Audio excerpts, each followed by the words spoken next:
Sacred Symbols, a PlayStation podcast, is a CastBox original produced in partnership with our friends at Studio 71. CastBox is the fastest growing, highest rated podcast app on both iOS and Android, and all of your favorite podcasts are there, ripe for the downloading. Sacred Symbols is available wherever you get your podcasts, of course, but we hope you'll give CastBox a shot. We think it's pretty rad. To get each episode of Sacred Symbols 3 days before the public, completely ad-free, please consider supporting the show on Patreon at patreon.com/CollinsLastStand.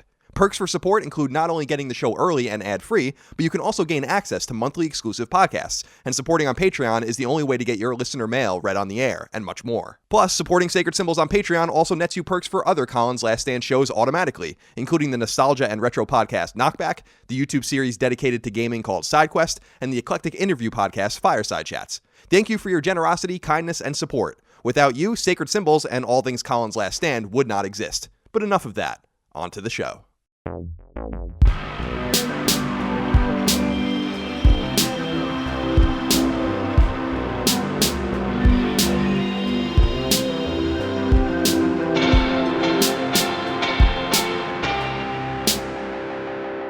Greetings and salutations. Welcome back to Sacred Symbols, a PlayStation podcast. This is episode 31. My name is Colin Moriarty. I'm joined as always by the Wet Bandit, Chris Reagan. The Wet Bandit? Yeah. Oh, I thought you were going to say Silly Chris, cement it. And, well, that's cemented later on. Yeah, I know. Yeah, did you see? I'm so happy about it. Thrilled even. We can throw it away if that's what makes you feel better. It's too late. It's already got a mind of its own. Oh, fair enough. I'm calling you the Wet Bandit. Obviously, this isn't a video podcast yet. Remember, we might get to a video podcast here on Patreon in which we record this, but for the time being, I can be very descriptive. You're wearing a black beanie, what they call, I think, a toque in Canada. Oh, yeah? And you look like a wet bandit. I am dressed in particularly dark. I always wear dark clothes. I think it's like a East Coast, maybe a New York thing. The muted monochromatic kind of color scheme. Sure. Yeah, you look just like one of many gentlemen that could be walking the streets of New York. You know, exactly. Of the millions of people that are there right now. I think you might be casing my house, but I'm not entirely sure. I want to invite everyone to enjoy Sacred Symbols with us this week, as you do every week. Of course, we are a PlayStation podcast, the internet's most beloved PlayStation podcast, in fact. That's just something I made up. I don't know if that's actually true or not. Might as well be a fact. Yeah, why? I mean, we can make it whatever we want to make it. Exactly. Now, I hope everyone out there is doing well. And Chris, I hope you're doing well. Yeah. Are you feeling better? I think so. Yeah. I think I messed my sinuses up pretty bad by I think I popped my ears way too much. But aside from that, I think I'm mostly all right. I'm going to fast forward to a question that we have a little bit later on that I want to read now because I think it's pertinent right now. Oh, yeah? Will Curry wrote into us on Patreon. And remember, you guys can write into us on Patreon. We'll get into all that spiel in a minute. But he says, I'm interested about both of you complaining about minor upper respiratory infections as if it is a terminal condition. Is this a New Yorker thing? Is this a California thing? Is this a New Yorker living in California thing? Coming from Nebraska and living in Chicago, I'm relatively unfamiliar with this peculiar and odd behavior. Sincerely, Will Curry, MD. MD. Now, I don't know if that means medical doctor, could be massive dick. Could mean any number of things, but it seems like Will's a little confused about it. I'm going to say that this is definitely a New Yorker thing. I mean, if you want to come hang out with my family one day and hear about the complaints about just the most minor details of life. You think so? And the minutia of life. Just come hang out with my family sometime. Sit around the dinner table. It's probably not inaccurate, but it's also I've never had a sinus infection before ever, for real. Actually. So I've never experienced this, especially for this long. Did you go to the doctor? You didn't go to the doctor. I just walked it off. I tried to offer you a neti pot. I have an unopened I have a neti pot at thing. home. I did it. It did nothing. So I was like, all right, well. See, the neti pot thing is a whole to do.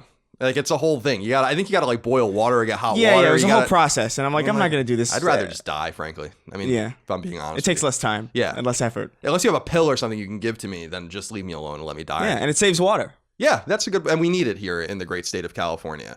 Now, remember, of course, as I said, Sacred Symbols, a PlayStation podcast supported on Patreon at patreon.com/CollinsLastStand. Supporting us there can net you the show 3 days early, completely ad-free. It also allows you the opportunity to contribute your questions, comments, concerns, thoughts, and ideas to the show. All of the questions, comments, thoughts, ideas, reader mail, as we like to call it, read on this show comes from a thread we put up every week only on Patreon. Of course, exclusive podcasts over there as well. Let's Plays. I put up a Let's Play today for Resident Evil 2. We'll talk about that in a minute. But Chris, I wanted to start before we get into the news and all of this. You have a new video up as well. We also promoted one last week. This one is one of your glasses off features. It's more of a toned down kind of I'm just going to talk to the camera. It's basic YouTube stuff.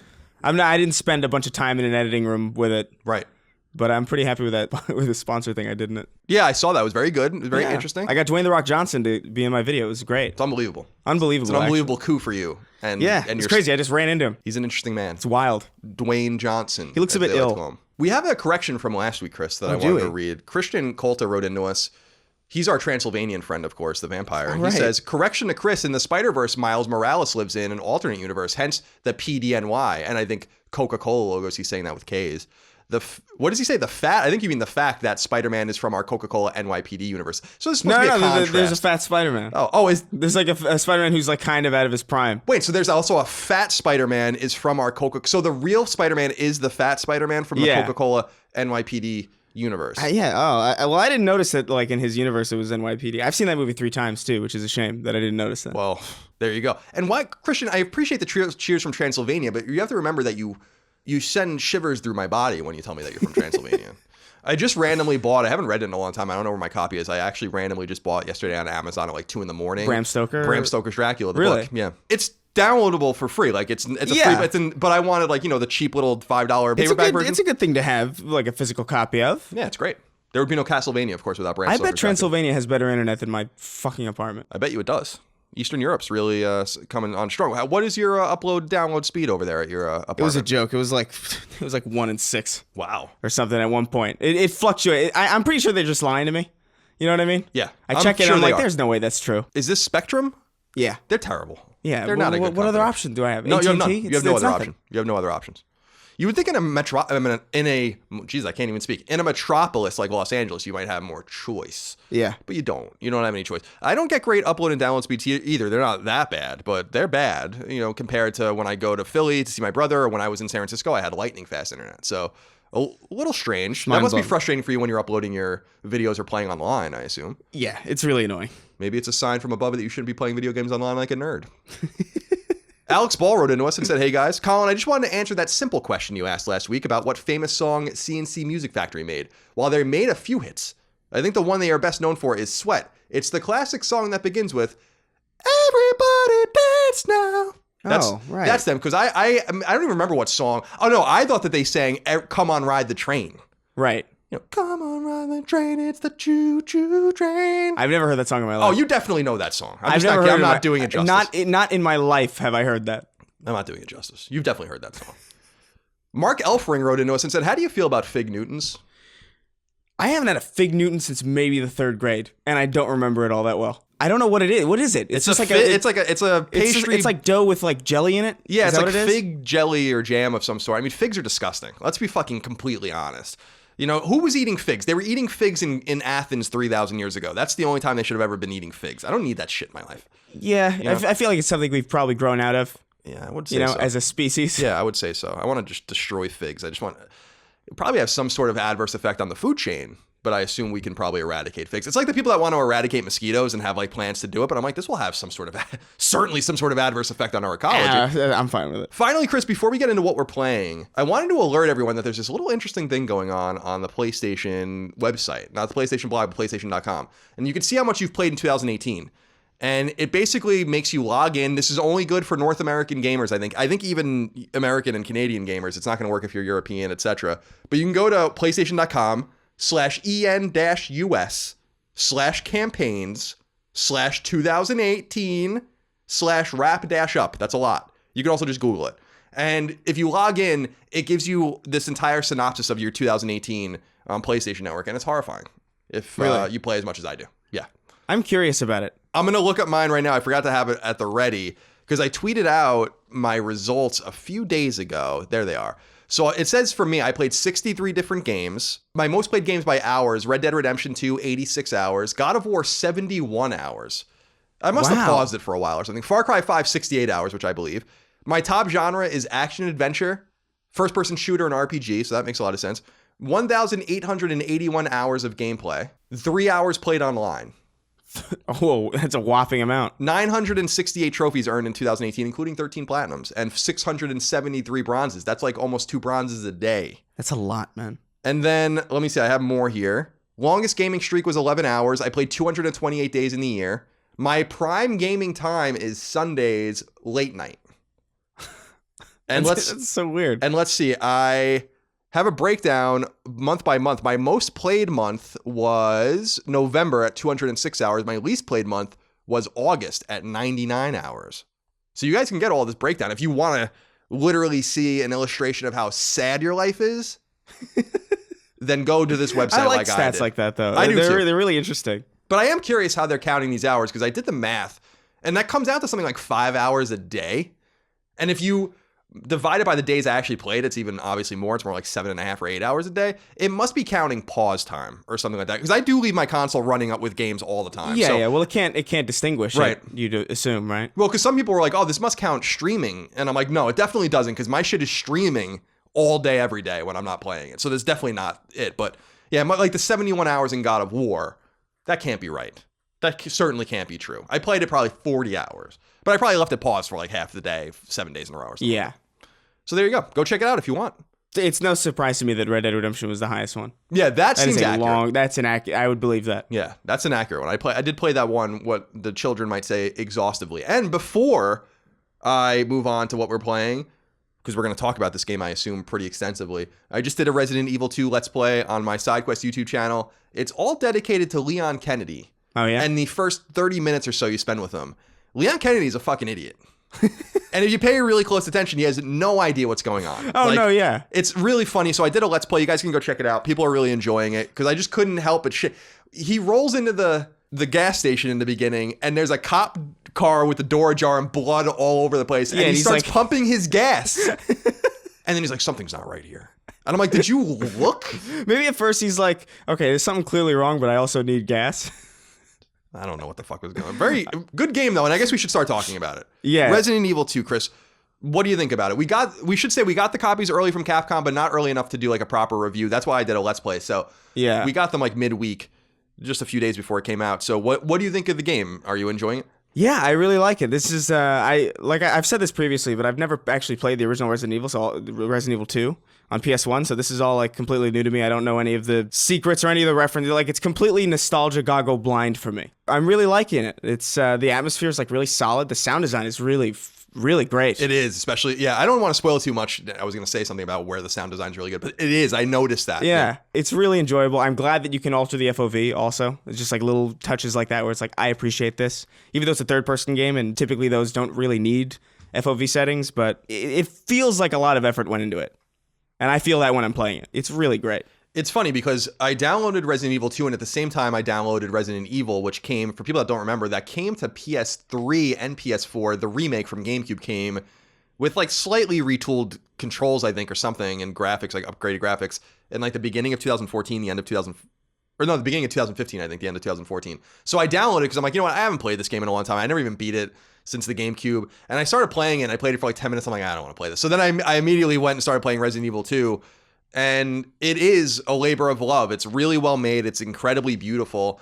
And to your point, I did play Resident Evil 2 when I was young, but I don't remember it at all. Like, it's getting to the point now where I'm like, I don't remember a lot of these games. And so it's coming to me fresh. Like, I don't remember this at all. Like, I remember how tense this game is. And the little details, someone actually just texted or tweeted or said it on YouTube or something. I saw it somewhere, and they made a good point. There's just so many details in every corner of the game, like the environmental details. And because it's not a fixed camera angle, in this one, it's a true third-person over-the-shoulder game, and you can see everything as opposed to trying to hide things like they do in Onimusha and stuff. It really is incredibly detailed and incredibly staggering and incredibly atmospheric. I think it's a really good celebration of the series in general also, because it seems to be borrowing from everything that works. Because it's got the Resident Evil 4 kind of controls, and like it's a slightly modernized where you can move and shoot at the same time, but it detracts from your accuracy, and it's also like, it's got that old school Resident Evil 2 like PS1 era level design where it's very puzzle oriented, but it's got the inventory management from 7 that's like significantly better than the inventory management that I've remember dealing with a lot of Resident Evil games. Just feels like a really nice mixture of things that comes together to make a really new kind of take on a really old thing. Yeah, I agree. You know, I was surprised, Chris, by how much it felt and feels, and I guess it always did feel. I guess Resident Evil always was like this, but really heavy on adventure elements where this game, and we'll talk about another game I've been playing in a minute that kind of fuses two genres together in kind of a seamless way. This really does fuse together third-person action and shooting and the kind of survival horror-esque, you know, mantle that we all know that Resident Evil has carried for so long with adventure elements that I think, are just pleasant enough for someone like me. I don't like puzzle games. I don't like adventure games really. Like, go find the handle and then go do... It's like, oh, God, I don't fucking know. But this game is so...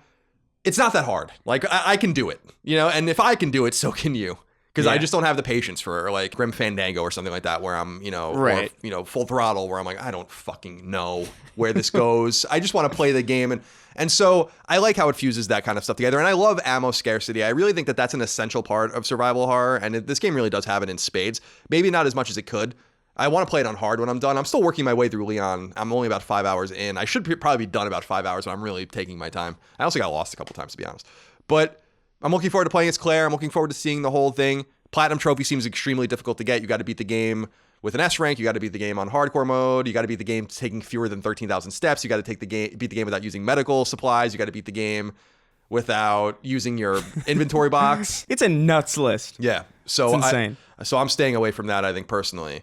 But yeah, I'm really enjoying it. I think it's fair to say that we both endorse this game. I mean, I think that this is a game that people should go out and play. I'm not entirely sure, to be perfectly honest, what the price is. I don't know if it's $40 or $60, but I think even if it is $60, I would say it's probably worth that price. I think it's 60. Yeah, if you guys want to wait, it will probably fall at some point. And they just announced that they're releasing some free DLC in February for the game too. So as long as you have it, you'll get it. I think very similar to the Spider-Man suits in Spider-Man PS4, but I think a little bit more robust, like new missions. I was reading one of the missions is like you meet a guy in a gun store. You can play as him, I think. It's like something about him and something about someone else. And oh, that's neat. Yeah. That's cool. Yeah, I think Capcom is really, really showing us something lately. And I really am amazed about how this company has turned it around. You gotta remember, Capcom was not doing so well for a little while. They weren't. And now they finally have figured it out, I think. Not only with Onimusha and Resident Evil 2, but, the Mega Man collections and the Street Fighter collection. And they're just doing a nice job. And so props to them and kudos to them. The other game that I'm playing and that I platinumed, my 78th platinum trophy, is Metro 2033. And I'm playing this in preparation for Metro Exodus, which comes out in the coming weeks. That's, of course, the third game in the series. I haven't played Metro 2033 since it came to Xbox 360, I think. And I played it a little bit right before Last Light came to PS4. This game is kind of like a walking simulator. And I didn't really realize that the first time I played it because I don't think we had any lens to look at it through at that time. Yeah. But there's so much waiting and so much exposition in the game. It's fun the first time through, but I beat it twice. I beat it on both modes and stuff like that. And it's just a lot. It's just a lot of waiting and a lot, so I don't know that the game's more pedestrian than I really remember it being, I think. But I did platinum it. Platinum number 78, going to move on to Last Light, I think, before Exodus comes out. Although I remember that game a little bit better, so I don't know if I need to play it. So that's what we've been playing. Are you okay? You're wincing. And I don't know. My eyes are like... my eyes feel like... Is this light in your eyes? No. I don't know. My eyes are just dry. I didn't wake up too well. What's up with your dryness, your general dryness? I just feel very dry in general. Yeah. I'm a very crackly, yeah. Just ashy person. Yeah. Do you drink a lot of water? Yeah. You do? I do. Oh. Yeah, it's just the sun slowly cooking me away. Well, that's weird because you never leave the house. I know. By the way, I really should note, that we are missing Lola today. For those that don't know, Lola is my Boston Terrier that I have with my girlfriend. She's almost 6 years old. She's the light of my life. And she is getting her teeth cleaned today at the vet. And we had to bring her in at 7:30 in the morning. It's going to cost me about $1,000 to do this because Lord. She has to get put under anesthesia because she's so, as you know, nuts. Yeah. That, like, Erin and I have tried to brush her teeth. You need, like, the jaws of life to get her. And she's such a sweetheart. Like, she would never hurt anyone, but, like, she doesn't want you in her mouth. So she got to get knocked out. She's got to get those teeth cleaned. Could get the call at any moment to go get her. At any moment.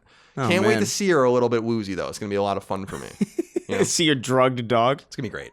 I mean, that's going to be make it all worth it. Drugged animals are hilarious. They are. I actually was kind of inquiring. I'm like, can I watch? Like, you... I'm so interested in how they do this, and like Lola just laying on this table getting her teeth cleaned. I'm like, can I watch?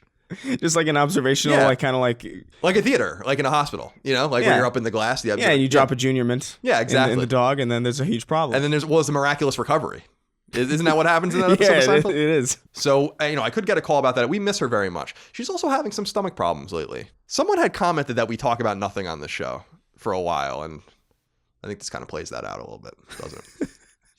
We have a few questions about Resident Evil 2, though, that I wanted to get into. Tyler Oldfield wrote into us on Patreon. So with the release of Resident Evil 2 Remake, all I have to say is the horror genre is the best genre. Change my mind. I don't know. I don't know that it's even really a genre the way we talk about video games. it's a setting. Because you could have a horror shooter. Like, Fear is a horror game, and that's a first-person shooter. Yeah. Right? Yeah, I guess so. I never thought about it that way. A game like Stay on Vita is a horror game. That's like an adventure game.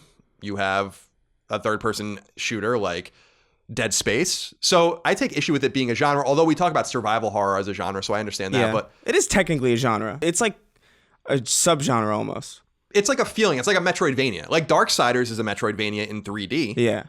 Symphony of the Night is a Metroidvania in 2D. They're two different kinds of games. I think horror is like honestly, I think horror as a genre plays best in video games as opposed to like movies or books or TV shows. Like personally, I think horror games are way more scary than actual like horror TV shows or horror movies. I just can't. I can't get scared at a horror movie when the characters are making decisions that I wouldn't make. Whereas like in a game, it's like, oh no, I did that. It's way more effective to me. There were a couple of moments where I was, jumped back with I was like, oh shit. Oh yeah, no, I jolted a couple times in Resident Evil 2, even though I had known what was coming. I didn't know that they could crawl up the stairs. It was a tad startling, needless to say. There was one creature that was following me. I climbed down a ladder and then I turned around and he just jumped down.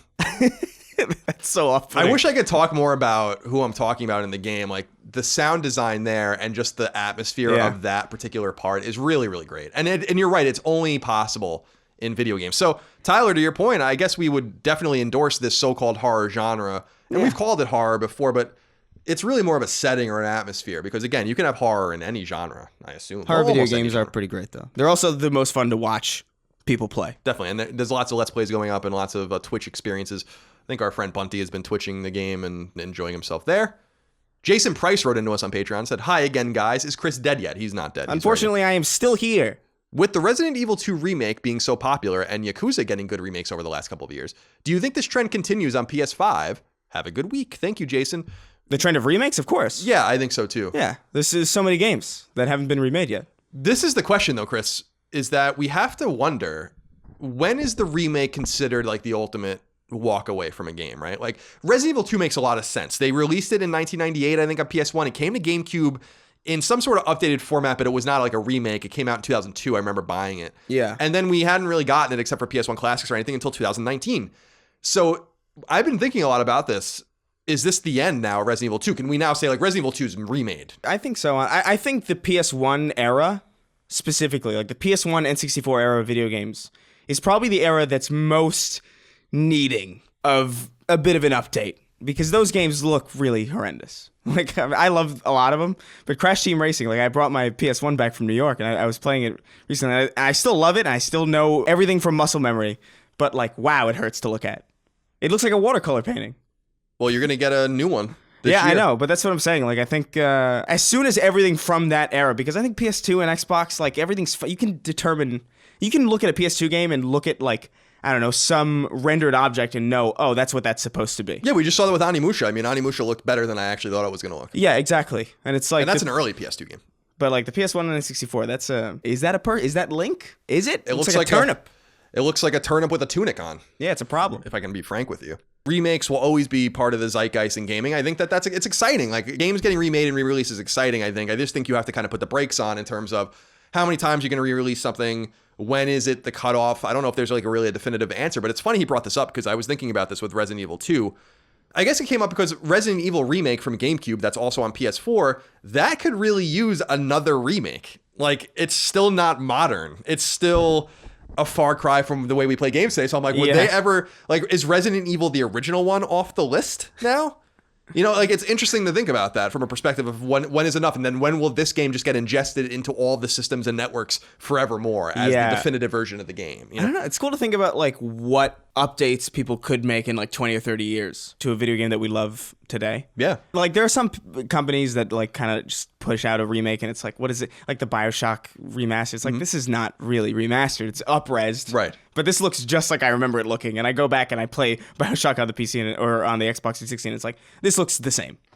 Really. 720 to 1080 is probably not as big of a jump, obviously, as, as 480 in 4.3 or whatever. To 4K. Yeah, exactly. It's a big difference. I mean, that was even the thing about Onimusha, which was so interesting, was that the game was you could play the game in widescreen, which is not the way I played it the first time. So that was even interesting that field of vision existed. I feel like there's a very delicate balance. I feel like people are going to start getting upset if there's too many of these kinds of games. But if they're this well done, like if they even remade Bioshock, if 2K found some studio to remake Bioshock and made it look prettier and stuff like that. To your point, I don't know that it would really be necessary. Yeah. You know? Sean Hughesman wrote into us, Chris. Said, hey, Colin and Chris, I stumbled upon something interesting and I've noticed it for a while. Why do so many reviews not talk about technical aspects of games besides maybe how the game looks? Perfect example is the recently released Resident Evil 2 Remake. I read 5 reviews and none of them besides one mention anything about frame rate or how the game performs except one of them. Personally, I think it's vital information to include in a review since if a game runs like garbage, it will significantly decrease enjoyment of a game. We don't need a super in-depth technical breakdown, but even some simple information regarding if a game performs well on the platform is a must. I tend to agree with you, although I will say this from someone who used to review games. It's important to know what native platform they played it on because you're not going to get much information from them otherwise on that. Yeah. Like an example for me is when the original Machine Games Wolfenstein came out, I reviewed it for IGN. I played it natively on PS4, but then I tried it on PS3, 360, Xbox One, and PC for like 20 minutes each just to make sure the game was running right. I'm not going to have any insight if something on the PC version breaks 7 hours in. So as long as it's clear that you know what version they're talking about and you can get some information out of it, I guess that's the best they can do. Reviewing games is easy, in my opinion, but harder than you might think at the same time. So be patient. That said, the game runs very well. Yeah, I haven't had any problems with it. I feel like a review will note if a game's running poorly if it's particularly egregious. But the rule of thumb, Chris, for me, and I think this is really important, is that a review shouldn't necessarily have to say anything.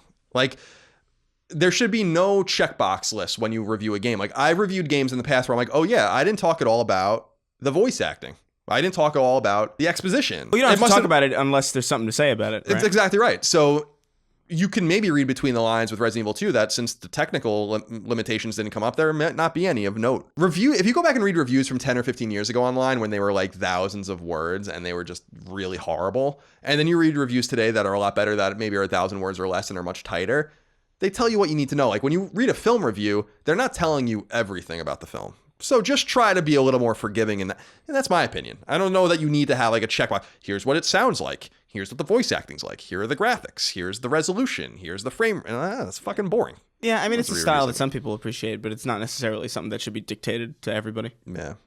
Should we get into the news, Chris? Let's do it. Number 1.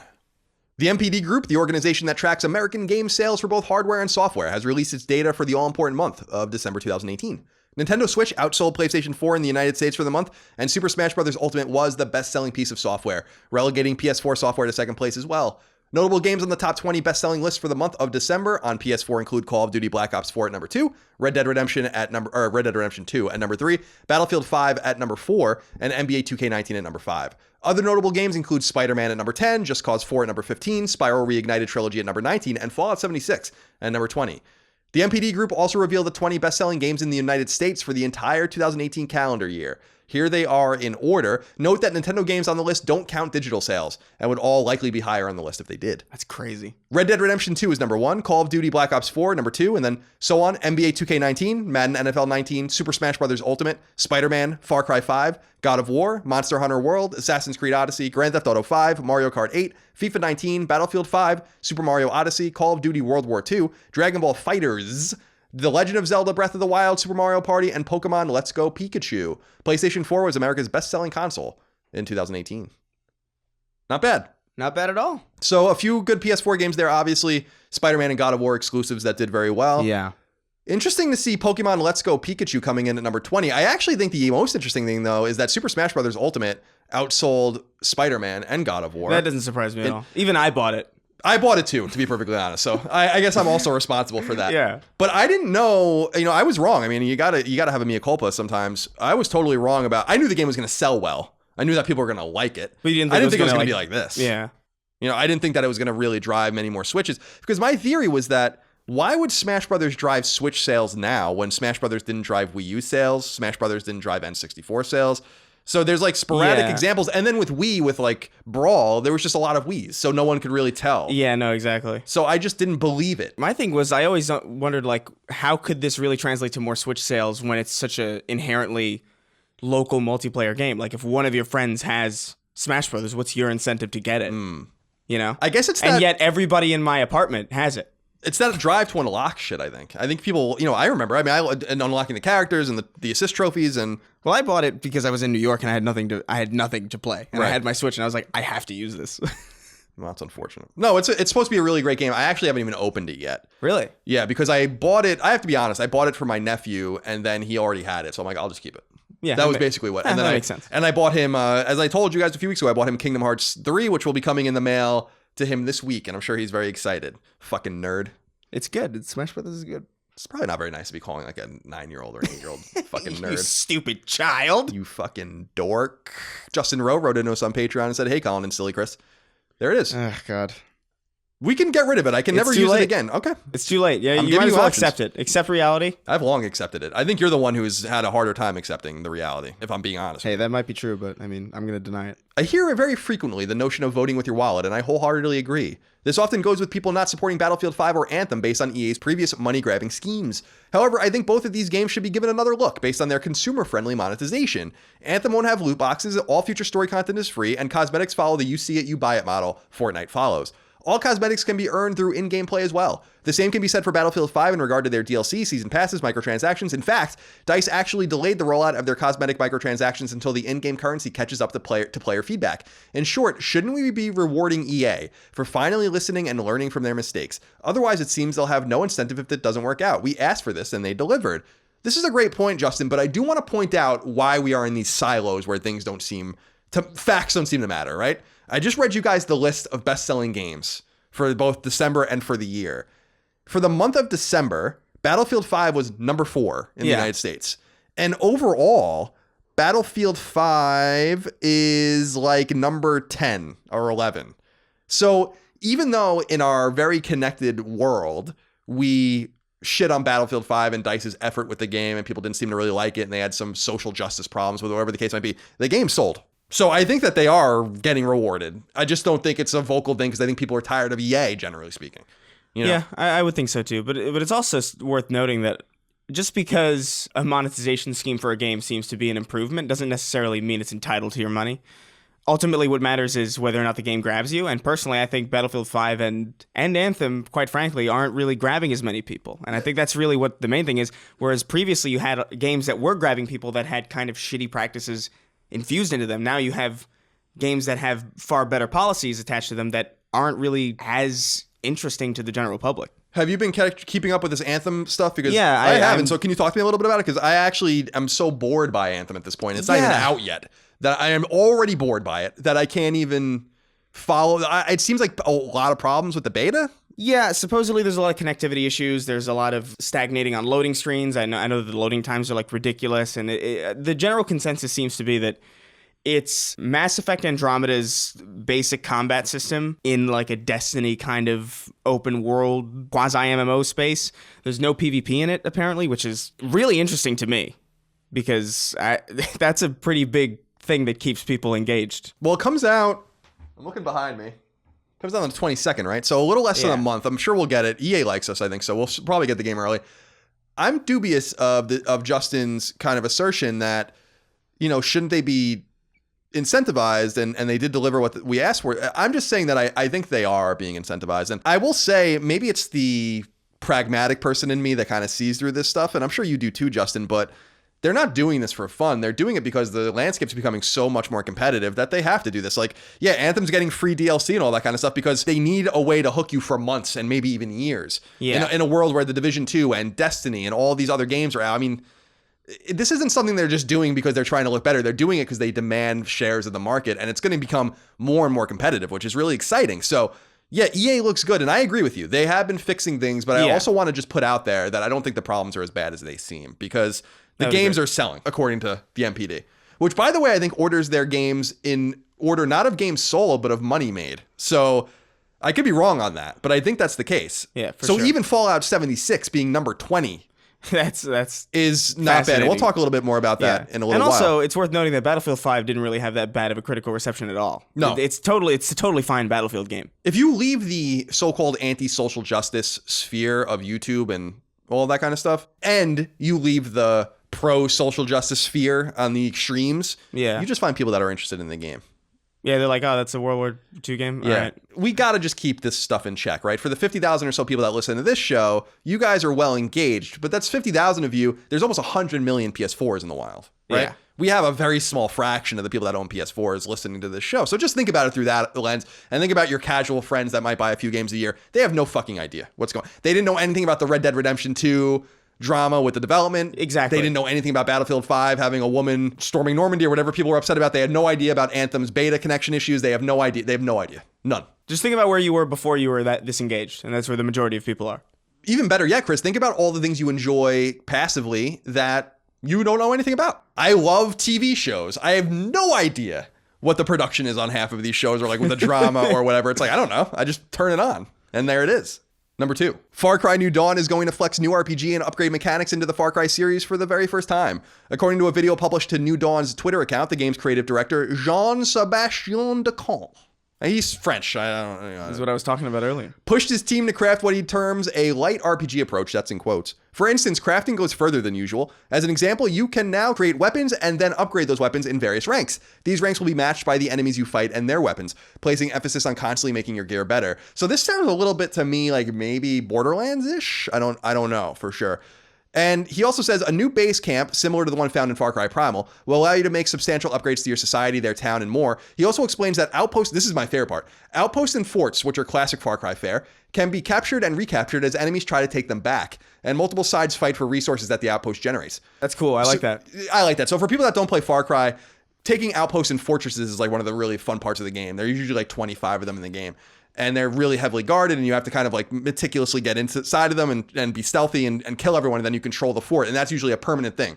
Now, I think Far Cry 4 and maybe Far Cry 5 had an option that once the game was done, you could then go in the menu and repopulate all the fortresses if you wanted to play them again.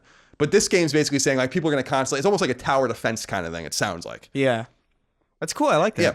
And then the resources that are generated there, you can take and the enemies will try to take them back. So that sounds pretty cool. I don't necessarily care for these like society things where like you build your own society. We got a resource management with like, oh, are my people happy? Are they eating enough?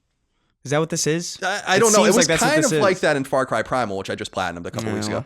It seems like this game's kind of inspired by that. Not a huge surprise since Primal was a spin-off kind of 4. It didn't take place in the same universe. It kind of did. It kind of didn't. It was literally the same map, actually, as people remember. I think that the problem here is balancing and threading that needle to make sure that you don't go too far in one direction where it's too hands-on simulation, which people don't want in Far Cry. But I don't think it's going to be like that. Right. It's going to be probably like, you just build these upgrades. When you build these upgrades, then people can make new things for you, and then you go find fucking sticks and leaves and shit and make them. That's, usually Far Cry. It looks good. It does look good. It looks very cool. Number 3. Rumors have been circulating that publisher Bethesda may be preparing to make Fallout 76 free-to-play. These rumors began because of reports that the game was being pulled from shelves in certain territories. However, Bethesda outright dispelled the rumor, stating on Twitter in response to a tweet, quote, "There is no truth to this rumor," end quote. Fallout 76 came out last fall and largely disappointed, though it seems to have sold millions of copies. And the aforementioned NPD report notes that Fallout 76 was the 20th best-selling game in the United States in 2018. So there you go. Yeah. No game in 2018 had worse PR than Fallout 76. No game in the last industry. several years, to be quite frank. 20th best-selling game in the United States in 2018. It's wild. So I'm just saying, we have to keep things in perspective. When I saw that rumor, though, I did believe it. When I first saw that rumor, I believed it. Because the rumor coincided with apparent rumors in Australia that the game was just being straight up taken off the shelves there. Right. And I was like, oh, they are going to make it free to play. That's wild. People are going to flip out. I thought Australia was just sick of stocking them and nobody's other. It's like, we got to get rid of these. Well, it's the thing like where it's like the ET Atari thing. Right, exactly. They just bury them. Yeah, just bury them in a desert. I was thinking that because they're in the Southern Hemisphere, they actually take the games off the shelves instead of put them on the shelves. It's a bad joke. That's the worst thing. That's so awful. It was a pretty good joke. You need to edit that out immediately. Fair enough. Number 4. Last week, we discussed the snafu in Assassin's Creed Odyssey's newest DLC, Shadow Heritage, one that seemingly forced onto players romantic character developments that remain static, regardless of the choices you made in-game. Choices that can allow your protagonist to be heterosexual, homosexual, or completely uninvolved in romantic relationships at all. At the time we first talked about this, publisher Ubisoft released an apology, but noted no changes would be made to the current content, save the renaming of a trophy. Now, however, according to a production update on the Assassin's Creed Odyssey's official forums, changes will be made. Quote, after hearing player feedback and discussing within the development team, we are making changes to a cutscene and some dialogue and shadow heritage to better reflect the nature of the relationship, for players selecting a non-romantic storyline. These changes, along with renaming a trophy/achievement, are being made now and will be implemented in an upcoming patch. We've also been carefully looking at the next episode, Bloodline, to ensure the paths the players experience mirror the choices they make in-game. How do you feel about this, Chris? This is interesting. Ubisoft, this is a lot of trouble for them to go through. Yeah. But it seems like it's important for them to keep continuity. The way I understand it is that, spoilers, Assassin's Creed Odyssey spoilers, for anyone that cares. This is how I understand it. I could be wrong. You guys can write in and let me know. There's a child born out of a relationship in the DLC that even if you were homosexual or, I guess, sexually agnostic or whatever, the child would still be born to the person. Right. That's how I understand it. Indicating that the heterosexual arc is like the canon arc, I think.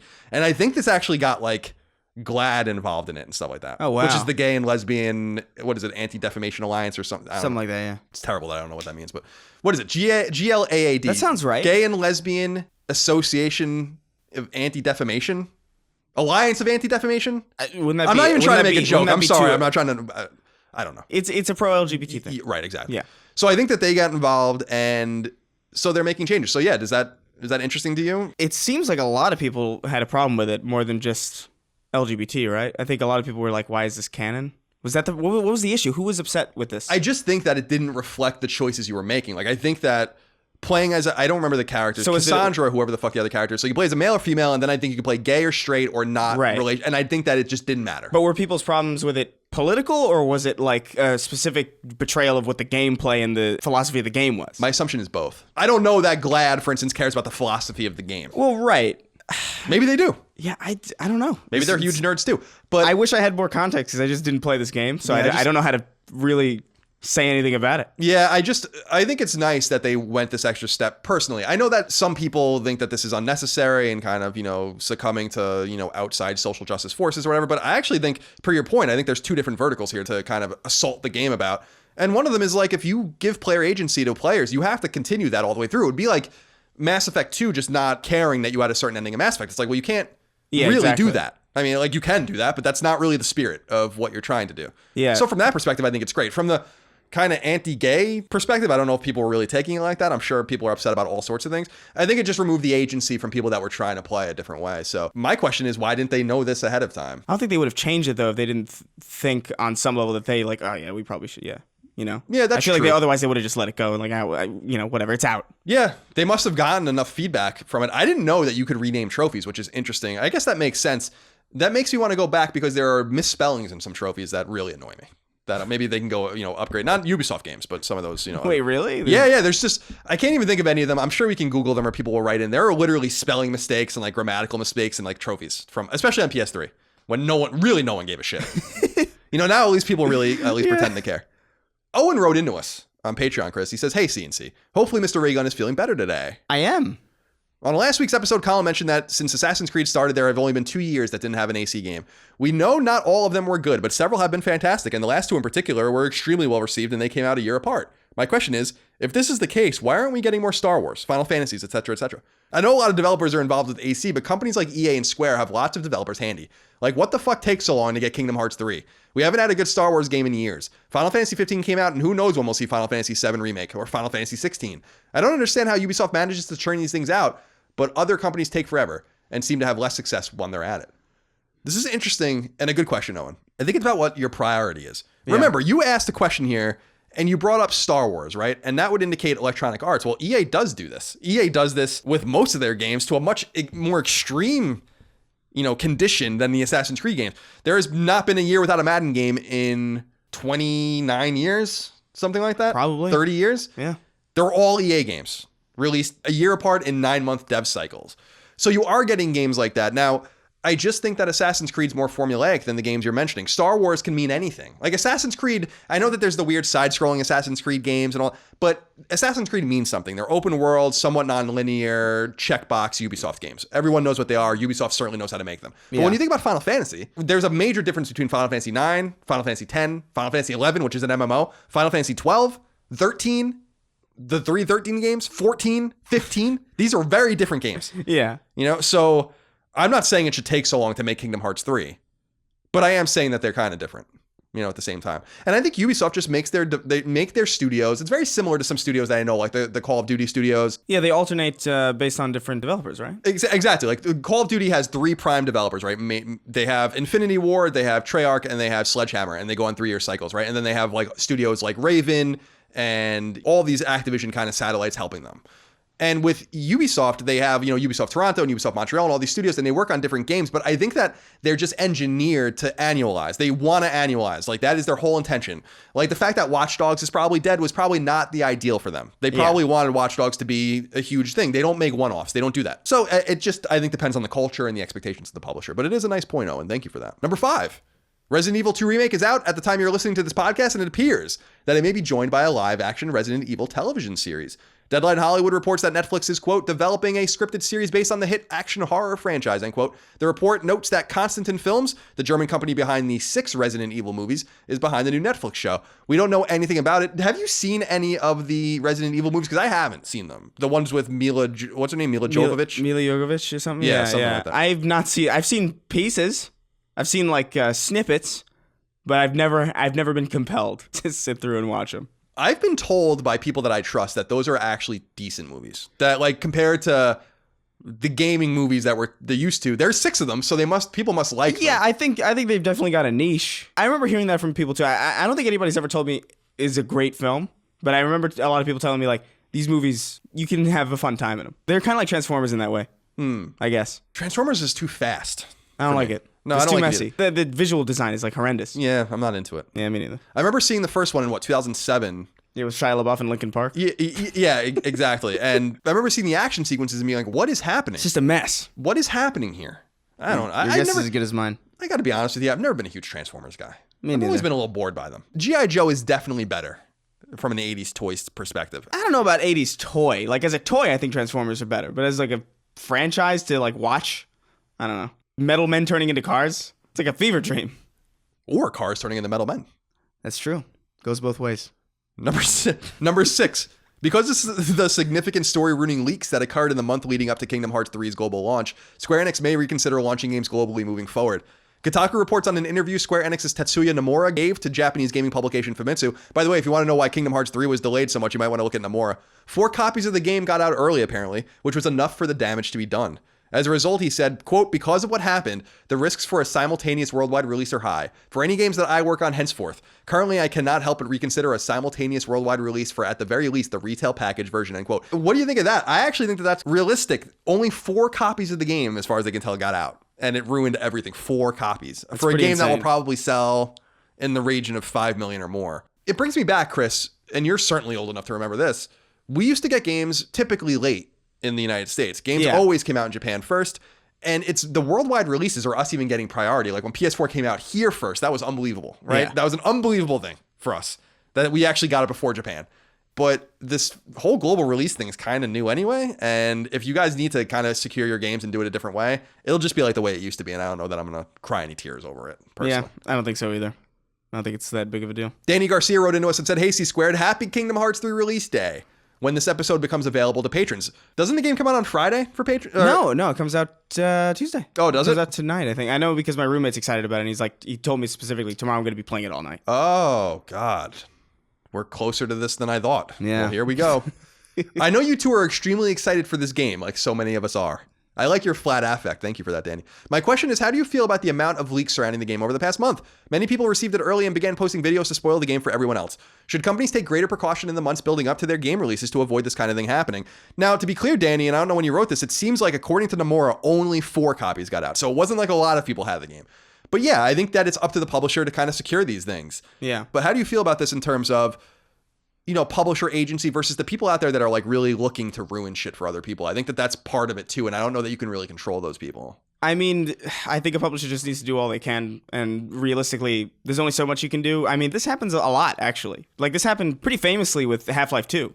Half-Life 2 was leaked like a year before it came out. And tons of people were playing it. They reworked a lot of that game, specifically because of this like ridiculously damaging leak. And I don't know if there's really much you can do, especially now where more games are available online and like there's a lot more like cloud sharing and like files can be given to people accidentally, and then all of a sudden you have an unlocked version of a full game that you really shouldn't have access to. It's really easy for this stuff to get out. The fact that only 4 copies actually got out is kind of astonishing. But ultimately it is up to the publisher to do what they can. But how much can they really do in this weird kind of Black Mirror-ass environment where everything's connected? Although, why are they publishing the games so early? I understand you have to publish the games somewhat early to get them ready, but it seemed like they published them really early. And they were smart enough, they must have instinctively knew something was going to happen because they removed shit from the game's disc that like were really spoilerish, apparently. So it's funny because I think some of this has to also do with the way we play games early now. And to give people a little bit of a glimpse, back in the PS2 and PS3 and PSP eras, we used to get debug code, whether on disk or on UMD. You'd get these kits that looked identical in every respect to the other ones, to the real ones from Sony, and then you put games into them, USB packages and all this kind of stuff. And that's how you got games early. And then on PS4, they started just putting games much earlier on PSN so you can download them natively to a retail console and started sending you just printed versions of the game. And I think that had something to do with it too. I think there was just inherent security built into the way we were playing older games on console, but that's not the case anymore. And so I think that that kind of affects it too. You know, like when we get an early game today, we get it on a retail system, but that was not the case 10 years ago. We would get, you know, Resident Evil 2 on a fucking burned Blu-ray that would only play in a debug PS3, and no one has them. So even if that disc was on the fucking subway, no one would be able to do anything with it. So I think that has something to do with it too. I think that the manufacturers might have gotten a little lax. It's a different time. Number 7, speaking of Kingdom Hearts 3, it appears retailer GameStop shit the bed when it comes to the coveted limited edition Kingdom Hearts 3 PS4 Pro. That's right. After an outcry online seemed to indicate that people were getting their pre-orders for the console and game combo canceled en masse, GameStop confirmed as much in a statement to Kotaku. Quote, "Unfortunately, we did have to cancel a few customer pre-orders of the limited Kingdom Hearts 3 PlayStation 4 Pro console system due to overselling the number of units we had in our inventory. Earlier today, we notified those customers impacted, refunded them their money, and gave them a $25 GameStop credit for them to use online for their next purchase." Wow. That sucks, dude. Because $25 in-store credit? PS4 Pro is, first of all, hard to find, generally speaking. I don't know why they're under manufacturing them, but this one's definitely not going to be anywhere to find. So if you were counting on getting this one, that's really messed up. Yeah, how do you oversell? I don't understand it's that. like airlines doing that with fucking tickets for... Yeah. Wouldn't it be better to have like a few extras that are clearly going to sell? If they were like, we're getting an allotment, we think between 7 and 10,000. So we'll sell 7,000 pre-orders, and then the other 3,000 we'll just put up, and they'll sell. Yeah, it's like, to what end are you even overselling them, you know? It's insane. Instead, they were probably like, we're getting 7 to 10,000, we're going to sell 12,000. Number 8, every year, GDC, the Game Developers Conference, releases results of its expansive polling of games industry professionals, particularly developers, in what it calls the state of the industry. Website Gamasutra relayed word of some interesting findings this year, perhaps paramount among them, that only a small fraction of devs polled, fewer than 1 in 5, are working on next-gen games. 2% of devs polled said they're working exclusively on a next-gen game, while another 16% said they're working on both this and next generation for a cumulative 18%. Nearly half of those polled, 46%, said their current project is on this generation of hardware, and 37%, so about a third, declined to answer. So you can maybe assume that they're working on it too. But this is interesting, Chris. 2% of devs polled admitted they're working on next-gen stuff, but the 16% said they're working on both, which indicates that we're going to get a really rich, well, we've assumed, we're going to get a really rich crossover. Yeah, for sure. Just like we had in 2013, 2014 between the consoles. I want to know what that decline to comment is. Yeah, 37% declined to answer. The other interesting thing that people are pulling from this survey, I don't know if you saw, I want to do a video on it, so I'm not going to discuss it too closely here, is 47% of game devs want to unionize. But I'll do a video on that because I think that's a very complicated and interesting issue. Number 9, publisher Bandai Namco has an interesting series of new trademarks in the United States. These trademarks were dug up on Twitter and reported by Gamatsu and seem to point towards a video game called RAD, and that's RAD, R-A-D, in all caps. 2 of the 3 logo designs are in capitals, 1 is written as a proper noun, and all of them have imagery, like a radiation symbol and a mushroom cloud, built into them. So it seems that RAD likely points to nuclear radiation. All 3 trademarks point to a video game as the trademark vertical, so we may get an announcement from the publisher soon. So it looks like Bandai Namco is publishing what you might assume might be an open world Fallout-like game. That's my assumption. Yeah, called RAD. That's interesting. Who's developing it? No one knows, but keep an eye out for that. Number 10. Image Inform Games, the Swedish team behind the various SteamWorld games like Dig, Heist, and Dig 2, has announced a new title in the franchise, SteamWorld Quest Hand of Gilgamesh, which is an RPG meets card game that is coming first to Switch, according to the team, but which will come elsewhere, including to PlayStation 4 by year's end. I did beg them on Twitter for a Vita port, by the way. Got a lot of traction. If you guys want to go thumb it up, let them see it. I doubt we're going to get it. Yeah. I'm looking. I think we got all 3 of the other games on Vita. But like with the whole cartridge thing. Yeah, they won't be able to do that. They're probably just going to be like, that looks like a mess. And finally, a wrap-up, Chris, number 11. The PlayStation blog reports that puzzle game Melbit's World comes to PS4 on February 5th. Extremely deep strategy game Stellaris, this is surprising, is coming to PlayStation 4 on February 26th. I have no idea how they're going to make that work on PS4. And arcade action shooter Earth Defense Force Iron Rain is PS4 bound on April 11th. Website Push Square reports that strategy game War Groove is coming to PS4 very soon. Adventure game A Plague Tale Innocence comes to PS4 in May. And that Generation Zero, and I don't remember this, by the way. I looked at the trailer for this. The open world action shooter from Avalanche Studios is coming to PS4 in March. The latter game looks really cool. According to Push Square, it takes place in 1980s Sweden, can be played alone or with friends, and will cost $39.99 at launch.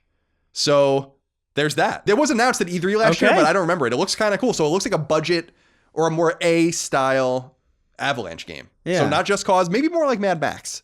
We'll see. Website Silicon Error reports that Image Epic, the Japanese team behind the Luminous Arc franchise, as well as the PSP series Fate Extra and the PS3 RPG Time and Eternity. You guys might remember Time and Eternity. It came out in 2012. It was a 3D RPG with 2D like character models. It looked fucking weird. You guys should go look it up. It's planning a new game announcement in early February. And finally, website Gamatsu reports that RPGs Evoland 1 and 2 are PS4 bound in early February, and 2D side-scroller The King's Bird comes to PS4 at some point in February. And that is what we have for news today. Would you look at that? Shall we read the new game releases? Yeah. Would you like to go first or would you like to go second? I'll go second. You're going to go second. Did you plan this out? No, I just... Oh, okay. There's one excellent one on here. Is there? One excellent one. I don't know who's going to get it. Oh, I think I'm going to get it. All right. 8-Bit Hordes comes to PS4. 8-Bit Hordes is a fast-paced and colorful fantasy RTS game that is easy to understand for everyone. Collect resources, build up and defend your base, amass your army of Deathsworn. And by the way, that Deathsworn is intercapped. Or Lightbringers, and ultimately crush your opponents. Ooh, crushing opponents. Look at that. Crush an attack. Bombfest comes to PS4. Bombfest is a physics-based party game for you and up to 3 friends. Unlock new levels, bombs, characters, and outfits as you blow up both enemy and friend alike. Blow the competition to bits and be the last toy standing. Here we go. You ready? Deadland VR comes to PSVR. You must defeat your fears for survival and salvation in this reign of zombies. Walk through the road without being noticed by them and kill them with different weapons you can get by walking to bright lights on the road. Oh, that's somehow very descriptive and very vague at the same time. When I first read it, I was like, this really doesn't make any sense. But it actually does. You must defeat your fears for survival and salvation in this reign of zombies. That's a really cumbersome sentence that I guess technically makes sense. It's quite over-encumbered. Drowning comes to PS4 and Vita. Drowning is a short game about a boy who quickly discovers he has depression in his earlier years of high school. Walk through a variety of beautiful, low-poly environments as a story unfolds about how he learns to live with his inner demon. It's the story of Chris. Just one inner demon also. Not inner demons. Yeah, just one. Just one. His name is Ralph. I was about to say that exact thing for real. Really? Like actually the same name. Wow. That's creepy. Great minds. I don't like that. Minds think alike. I'm not going to say great. Minds think alike. That's a great shirt. Genesis Alpha 1 comes to PS4. Genesis Alpha 1 mixes thrilling roguelike mechanics with a deep shipbuilder and fast first-person action. Build and manage a space vessels, farm resources, deal with terrifying alien infestations, and much more as an interstellar pioneer. Sounds actually pretty interesting. Goodbye Deponia comes to PS4. More chaos, more destruction, more Rufus. Oh. The Organon plans to the destruction of Deponia. The lovely Goal has once again disappeared, and anti-hero Rufus just can't seem to stop getting in his own way. Part 3 of the Deponia series. I don't know anything about that. Yeah, me neither. This next one has been recommended to me by multiple people. Really? Yeah. The Hong Kong Massacre comes to PS4. Inspired by classic action movies, The Hong Kong Massacre places you at the center of a hard-boiled revenge story, filled with brutal cinematic shootouts and vivid underworld locations. Blast your way through the streets of Hong Kong in a fast-paced top-down shooter. It's been compared to me as somewhat of a Housemarque game and somewhat of a Hotline Miami type game. Oh, that's cool. Pretty good. Yeah. That's a good pitch. Kingdom Hearts 3 comes to PS4. Yes. Set in a vast array of Disney and Pixar worlds, Kingdom Hearts follows the journey of Sora, a young boy and unknowing heir to a spectacular power. Sora, Donald, and Goofy unite with iconic Disney Pixar characters to persevere against the darkness. Nightcry comes to Vita. Nightcry is the story of a relaxing cruise taking a sudden detour into absolute terror. Your surroundings are luxurious and the guests are friendly, but not everything is as it should be. As night falls and a cry echoes out through the ship, the true nightmare begins. Royal Assault comes to PS4. Royal Assault is a real-time tower defense game set in a medieval fantasy setting. Your people are under attack, and you must fend off the invading armies by building towers. That's how I always try to fend off invading armies as well, as by building towers. It works. This says Sony of Memories, but it should definitely be Song of Memories. A romantic visual novel with a dark and sinister underbelly. Discover the thrills of finding your soulmate in Japan's iconic musical love story and fighting for your love in the most testing of times as an apocalyptic virus begins sweeping across the world. Great. Good. Trainer VR comes to PSVR, of course. Trainer VR is a unique physics-based VR train construction game where you can create from simple tracks to an elaborate rail network. If you liked building with your own bare hands, you'll feel the same in our limitless VR world. So I didn't even read it. So train construction, they didn't do themselves any favors with that name, by the way. Everyone's going to look at that and be like, I don't know. It's Trainer an exercise VR? game. Yeah, it is. Very dumb name. Very dumb. Bad idea. We have 9 questions from the audience to wrap things up with today, Chris, on episode 31 of Sacred Symbols, a PlayStation podcast. Alrighty. Remember, again, you can support us on Patreon if you want to submit your questions, comments, concerns, thoughts, and ideas, like Richard Duffalo did. He said, hey guys, do you have any info on the unnamed Sony studio? Quentin Cobb announced on Twitter this week that James Martinchek would be back into the Sony fold working on an unannounced game with this unannounced studio. Cobb wouldn't go into any more details on the game or the studio. Martinchek comes on as lead animator. He previously worked with Naughty Dog on The Last of Us and Rockstar on Red Dead 2. It's exciting to hear something new is coming that we don't know about. I'm sure it's a PS5 game, but what's even more intriguing was the job listing description. Quote, this high visibility project is being developed in collaboration with a major Sony development studio, end quote. Is there any light you can shed on this project? Thanks and keep up the fantastic work. So, I can shed a little bit of light on this, but I don't know if it's anything that you guys don't already know. I'm not really hearing much about this otherwise. Richard is referring to a studio that's being constructed, or a team, I should say, being constructed, we think, in San Diego. Or they are being constructed in San Diego. Now, Sony San Diego already exists. That's where MLB The Show comes from. And they made a bunch of games back in the day, and they most recently made, like, Kill Strain. They worked on in a production role with, like, Drawn to Death and stuff like that. They laid a bunch of people off, so they have room there. And I've been to Sony San Diego many times. Lots of space. So enough space to house a new team. The rumor is, and again, this is a rumor, and I don't have any substantiation on this, is that they're working on an Uncharted game. And it seems like they, you say working with in collaboration with a major Sony development studio. It seems like that's probably Naughty Dog. It seems like this is going to be an Uncharted game for PS5. And that's what I've read and heard. Now, whether or not that's true, I don't know. I think it's smart and fun that they're just not saying anything about what the team's working on or even acknowledging that the team exists. In a very similar fashion to the way Xbox is kind of formulating the initiative here in Santa Monica, which is their so-called quadruple A studio, which a friend of mine actually just got hired at, and that they're kind of keeping the lid shut on that as well. So I think it's really exciting. But again, we don't know. We don't know for sure. Zachy wrote into us, said, sup, CNC. This is more a question for Chris. I just realized that Anthem doesn't have a PvP mode, and you brought this up earlier. Yeah. Do you think in the current climate of Fortnite, etc., that it can hold a player base without it, or will it go the way of games such as Evolve? I think it's a really bad idea to have a multiplayer game and have no option for PvP play, because that's ultimately self-sustaining content. Like, you don't need to put out new missions, or you don't need to build new crazy set piece moments for people to go through. You can just rely on players keeping each other company to fulfill that content churn out. That's what makes so many old school multiplayer games still so replayable. So to just leave it out of a multiplayer game it's shocking to me, but at the same time, it's not all that surprising considering BioWare, as far as I'm concerned, doesn't really have experience with multiplayer games at all, at least from a PvP standpoint. Maybe they have a little bit, but I'm really shocked, to be quite honest. Yeah, I'm confused about BioWare's structure in the sense that they had, they did they did KOTOR and all that kind of stuff and Jade Empire, but they did have that one team that made the Star Wars MMO. Yeah. But I don't think that they were in Edmonton. Edmonton is where, in Alberta, is where BioWare's main team is, I think. And then the guys in Montreal have another team, which I think is folded now. They're the ones that did Andromeda. Yeah, and they have the multiplayer component to Mass Effect 3 under their belt. Right. That's true, too. But that's all. That makes it even more baffling. That's something that you have to assume they're going to add in later. I really am dubious of Anthem's ability to succeed with just this other competition. Destiny seems to have a bit of a resurgence going on right now with the kind of amicable split with Activision and Bungie. They're also the oldest, though. Right. Destiny's been around for a while. That's true. They have a lot of loyalty.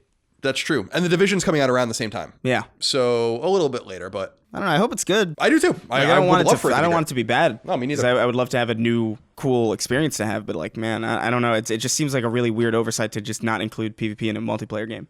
I agree. I don't know that I'm going to play it one way or the other, but we'll see. Christian M. Turnball wrote in, and he had the audacity to give us his middle initial. Greetings, Silly Chris and Sly Colin. I don't like that. Sly? I don't like that. I feel that there is an opening for a modern shooter in today's market. What former series would you like to see brought back to fill that opening? I would really like to see Sony bring back the SOCOM series. Love the show, and as always, keep on sacrificing. We will. Thank you, Christian M. Turnbaugh. I'm down for a new SOCOM. That'd be awesome. I really do believe that SOCOM will live again. Well, they got done in by the whole shutdown, by the whole PSN shutdown. Like I'm convinced that's the whole reason that game got messed up. Yeah, so for people that don't know what Chris is referring to, SOCOM 4 came out right before the great PSN outage when PlayStation Network basically went down for 6 weeks. And since it's an online-only game, it basically got cannibalized by that. I think it literally happened the same week. Yeah. And so that was obviously made by a Washington-based studio called Zipper Interactive. And Zipper Interactive no longer exists anymore. They made Unit 13 was their last game, which was a Vita launch window game. And as far as I understand, the idea of SOCOM has never been fully dead. It's just that I don't know that they thought that there was much resonance to that franchise anymore. But to your point, I don't think that they can read the data accurately based on what happened to SOCOM 4 and the PSN outage. And in this market where these kinds of games like Anthem and Destiny and everything, SOCOM's a game that can fill the space or compete on the space, not necessarily with Anthem, not necessarily with Destiny, but with games like Siege, where it's, 4 players and you're playing against, other teams or AI or whatever the case might be. I really do think SOCOM's coming back, and I think that it will come back to PS1. Oh, yeah, it's just a matter of like when, I think. You asked, let me pick up my phone again, because you did ask you put it in a specific way. Modern shooter, yeah. So, I mean, I don't know if you would call this a modern shooter. It's really a futuristic shooter, but I think Killzone is probably going to come back too, and I would be interested to see where that fits in as well. And I feel like Killzone would be a nice PS5 launch game, personally. This is a far cry, but I would love to see Time Splitters again. Well, Time Splitters, wasn't that purchased by THQ Nordic? There you go. Yep. Dimitri Edwards wrote into us and said, "Hello, gentlemen. Do you feel that there's something missing in Sony's portfolio of exclusives, or even perhaps that there's a surplus of a specific genre? Lastly, do you think the unnamed studio could shore up a niche that Sony may feel is lacking?" Well, we've talked about this several times. Like, there's a distinct lack of multiplayer offering. Right. And I think there's a distinct surplus of third-person action games. Right, exactly. And that was what I really wanted to... That's why I used Dimitri's question, because he was asking about a surplus. And we talk less about that than we talk about what's needed. Yeah. And yeah, third-person action is literally everything that's coming out. Actually, for real. With the exception of Detroit and Dreams, I mean... That's it. Those are the only ones that aren't. Yeah, those are the only... For real. Yeah. And now I like third-person action. I think it's a really natural way to play. Yeah. But there hasn't been like a... Let me think here. I don't think there's been a first-person Sony-released game since Shadowfall. Shadowfall. So yeah, it's been 6 years, 5.5 years. Yeah. No, I'm inclined to believe that you're probably right. There's a lot of stuff, but they've clearly found the formula that works for them. I actually think there's only a few perspectives or genres that really matter to the first party. Like people wanting a JRPG. I don't really know that that's going to matter, but... There's a bunch of those anyway. Exactly. And Sony gets most of them exclusively just by proxy, by being a Japanese company and all of that, where that's a natural place for those games to land. So yeah, nice question. And yeah, we have talked about it from the other perspective, but the surplus of third-person games is certainly noticeable. Dan Flynn wrote into us and said, "Hey guys, so I just recently finally finished Red Dead 2 and I was just amazed at the level of attention to detail the open world had. Definitely the most immersive world I've lived in when it comes to open worlds. It just got me wondering what the future could hold. Colin and Chris, what do you guys think open world games will look like and be like next gen and onwards? For instance, what do you think the genre will look like in 10 years? Thanks for all the great content." What do you think, Chris? I don't think there's any way for us to possibly know. I feel like we would just look like idiots trying to predict it. But I think Cyberpunk's probably our next big glimpse into what it could be. I would pay very close attention to that one if you're really curious about where that genre is going. Or not even genre, but That style. I guess it is open world's technically a genre, but it's also kind of like we were talking about with horror. Exactly. A type of game. Yeah, I don't know. Because again, there's open world adventure games and open world shooters and open world role-playing games. So yeah, I point taken. I actually don't know what I want the open world to happen in open worlds, because I feel like on one hand, the open worlds there's too many of them now. And a lot of them are checkbox games and they appeal to OCD players like me. And Assassin's Creed Odyssey, the reason that I haven't played it really is because it sounds so daunting to play. Where people are talking about 80, 90, 120 hours. I'm like, what? Yeah. I don't want to spend 120 hours with anything. Literally nothing that could be possibly released on a video game console do I want to spend 120 hours with. You gotta be kidding me. This is why I'm excited about Doom Eternal and Rage. They're just like stuff that I know that... Rage 2 I know is open world, but it doesn't seem like it's going to be daunting to me. It'll probably be like a Far Cry game. I assume 25 to 30 hours maybe. I mean, I don't know that. I feel like it's going to be straightforward, and it's going to be something that I can pick up and play and just breeze through and have a good time. Open worlds, I don't know, Chris. I want them to become more immersive, though. Red Dead Redemption 2 is a great example because Red Dead Redemption 2 did it better than anyone I've ever seen it done, in terms of meaning, in terms of there being intent behind everything that's there. Almost seemed like every blade of grass had an intention. Every vista was there and every person on the street was there to say something to you. That's the kind of shit I want to see. But I don't want it to be too much, where I don't want to be able to walk into a town like Saint Denis in Red Dead Redemption 2 and literally have a conversation with everybody, because that's going to like appeal to me in such a horrifying way. It's going to grab you. That I'm not going to be able to play it. It's exactly what happened to Witcher 3 in a different way, where I'm like, I just can't do this anymore. It's driving me nuts. Like, I'm not even looking forward to it's like a job. So I think you have to find that balance there. And I think that really clever studios like Rockstar figured out a new way to do an open world, while I think a little more stagnant studios are giving us the same kinds of things over and over again. But you're right. We have no idea what they're going to look like. I mean, certainly 10 years ago, open world games didn't look the way they look now. In fact, they were really novel back in the day, and they're not novel at all anymore. So who knows? I think you got to be afraid of what you ask for with open worlds, because we're just getting them like constantly now. They're not special anymore. Remember when Fallout 3 came out? Yeah. In 2008, how special that game was? I hated that game at first, because I remember I was playing it, and I walked into like the Washington Monument, and I kept getting messed up, and I kept getting respawned exactly where I would get messed up, and I was like, all right, I'm done. I'm putting this down for like 5 years. Yeah, that sucks. I went back to it eventually, but it's just like, it's not as great of a game as I think people think it is anymore. No, I think New Vegas is like, probably... It was mind-bending to be able to play a game like that. Like, we just didn't get that on console, especially, very much. We had Oblivion and a few others, but nothing. Now we get them like every 2 weeks. That game was striking to me just on the soundtrack, because I was a kid when that game came out, so I was like, what the hell is it, ink spots? It was neat. I like it. You know, it's funny, man. You know what I think about is like the missing link is Crysis, the original Crysis. You think so? I don't know if people out there have played Crysis. Well, that kind of became Far Cry. Yeah, no, it definitely did. The original Crysis, though, came to PS3 later. I platinumed it. Yeah. But it never came to PS4. But for people that don't know, Crysis was this like really mind-bending, or supposed to be mind-bendingly beautiful. It's still really beautiful. PC game, came out in 2007, towards the end of 2007 on PC. And it's kind of the missing link of open world games, where it's open world, but it's really not. Like, if you play the game, it's like bringing you from point to point, but it's this big, open, expansive world. And that was what open worlds meant to us at the time. Like, wow, I can just go off the path and dick around here. And there's nothing really to do. And then we had like things added and so on and so forth. And now I just feel like you got to show me some. That's why Red Dead is so special. That was why it's my favorite game of 2018, is because it really turned it all on its head. It really is a special game. And it's special because of its open world. Austin Ashworth wrote into us and said, hey, Colin and Chris, this week Nintendo announced that all work on Metroid Prime 4 was being scrapped and Retro Studios is taking over development, Texas's own Retro Studios. Interesting to note that this is the first concrete communication on the project since its announcement at E3 2017. In the PlayStation ecosystem, the obvious comparison is with The Last Guardian, which was clearly scrapped and restarted over the course of its decade-long incubation period.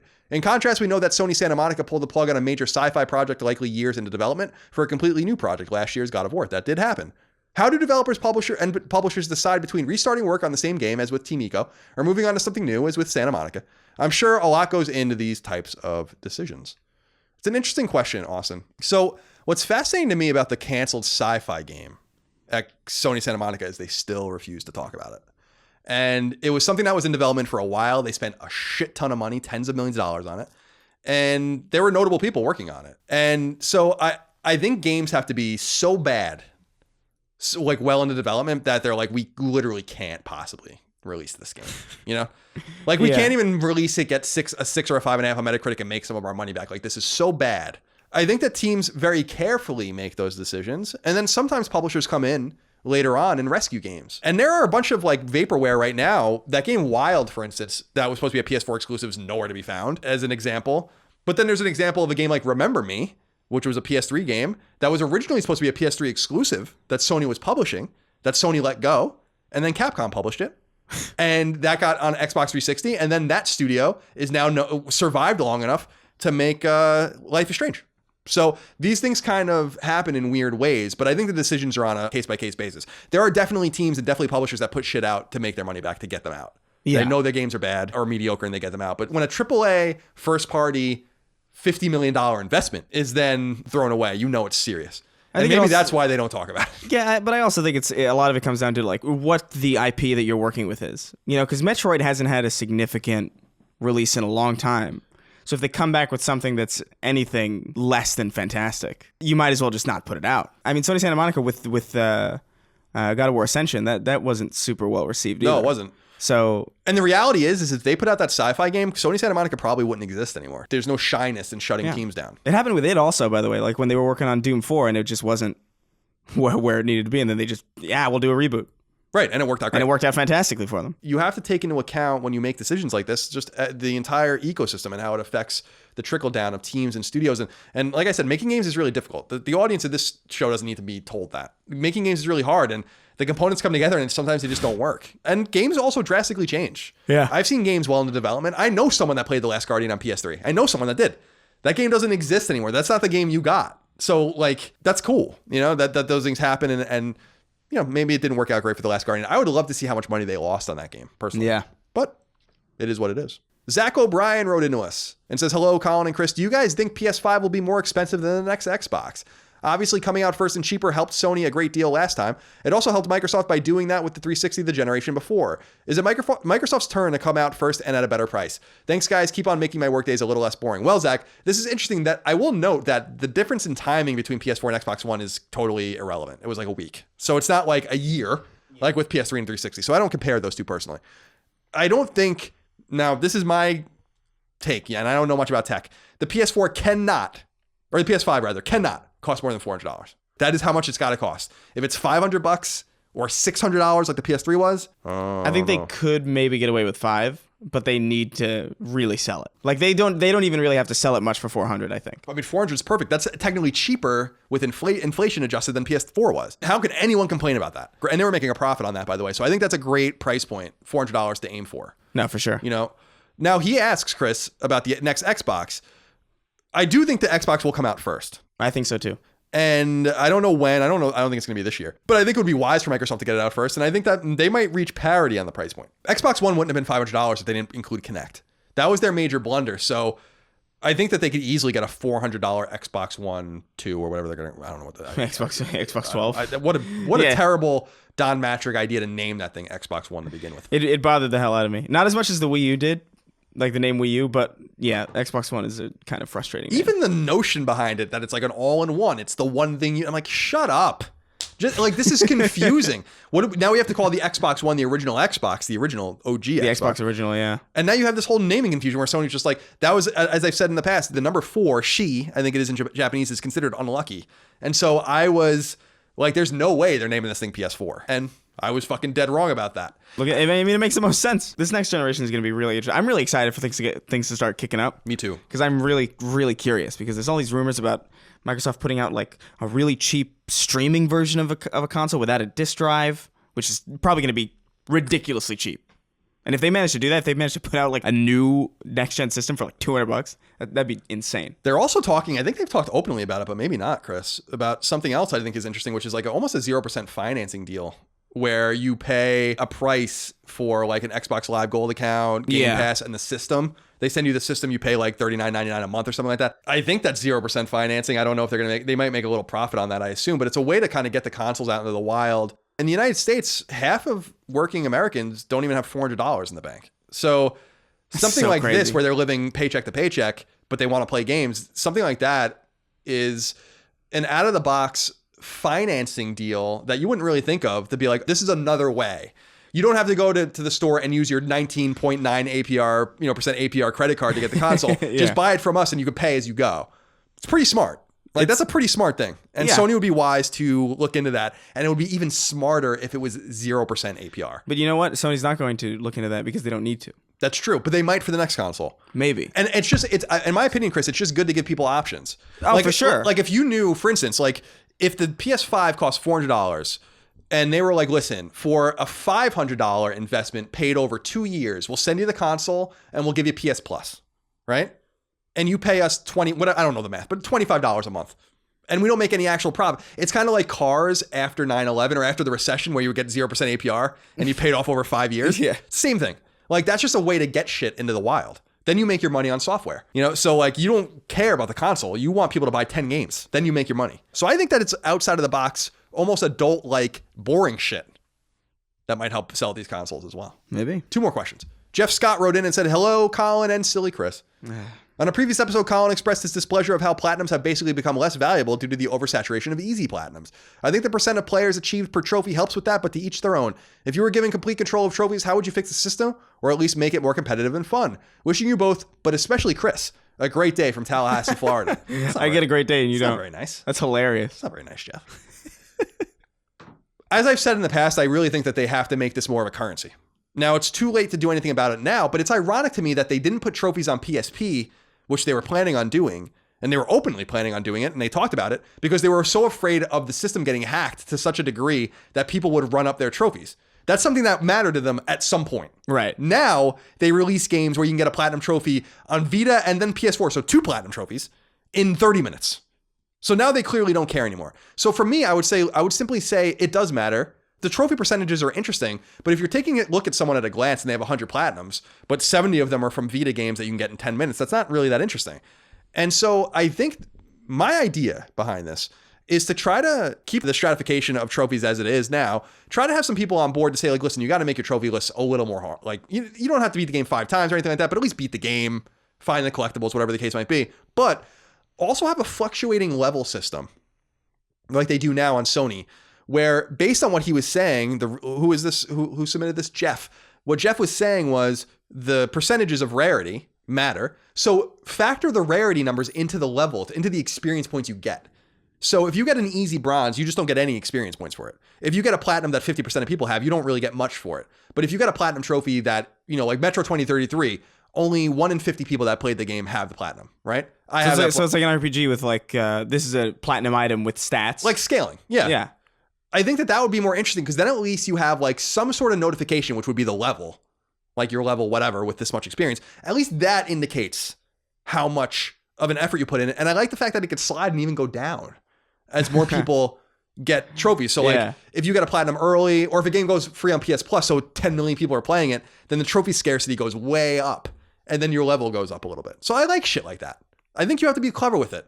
Make it matter. If PlayStation is going to be an ecosystem that exists for decades more to come, this has to count because these platinum trophies will count in 10 or 20 years.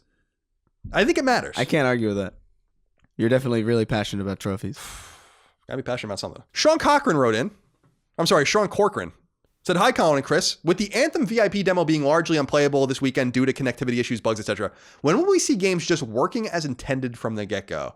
Surely in 2019, when a game, or in this case demo, launches and requires an online connection to play, the companies involved with the resources and experience just get these things to work." What do you think, Chris? I think we should be fair and note that when a game launches in a state that's very, very unfinished, we all know about it, specifically because it's so egregious. We think this problem is a little bit more prevalent than it actually is. Every single Destiny game that's released so far has launched without any problems whatsoever. Every Call of Duty so far. Wait, so Destiny in 2014 didn't have connectivity issues? No, they didn't have, even the original Destiny, it launched totally fine. I remember playing it and there were no launch issues at all. Destiny 2 was the same thing. This is an Activision thing seemingly, right? Because Call of Duty is similar, I think. Yeah, Call of Duty is similar. Like the majority of games really do, at least from I would say from 2015 onward, a majority of them have launched relatively without any of these like game-breaking problems.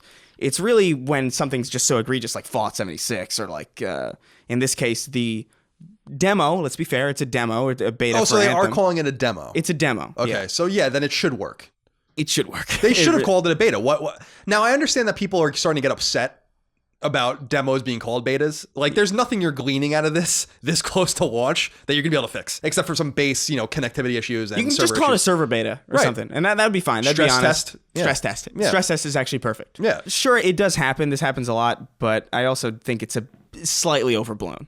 Battlefield runs fine as far as I'm aware. The Division, as far as I was aware, didn't really have that many connectivity issues at launch. Yeah, there's going to be, like, people have to understand, and I think you guys inherently understand this, that there's going to be a crush of people day one on a beta or day one when a game comes out, and there might be some connectivity issues. But I agree with you.